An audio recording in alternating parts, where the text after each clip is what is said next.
unotora kamuroora kako womolda for the sake yemwana wako kuti anoita chirwere. Kune contribution yevabereki vazhinji vane vana vari kurwara vakaramba machoices evana vavo.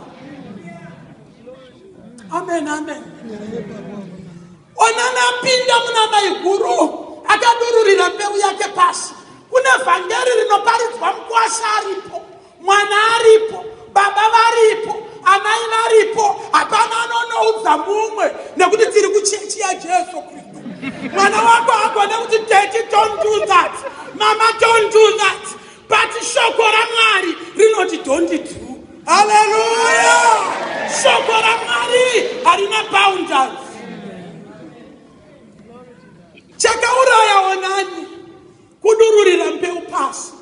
Kudururira mbeu pasi kuita sei kuti mupfuuri anobuda mumba. Nditarisa. Hallelujah.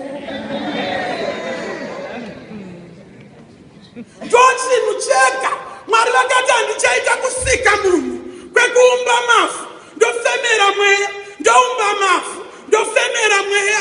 Kusikwa kwemunhu pana baba mukadzi mumwe chete, murume mumwe chete, wodyara mbeu mumba mako.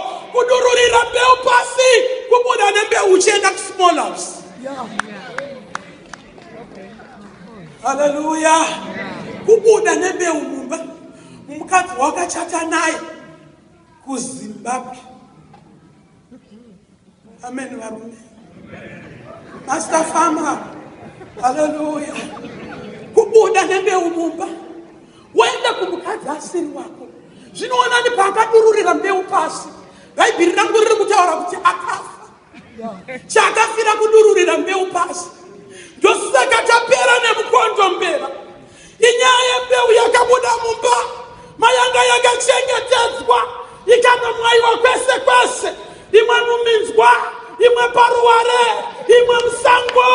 Mwari vakati mukondombera. Vakati mukondombera. Vakati mukondombera. Murabi haripa.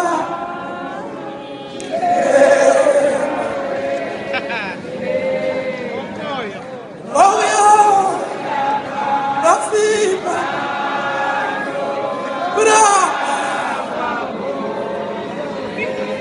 Zitarake.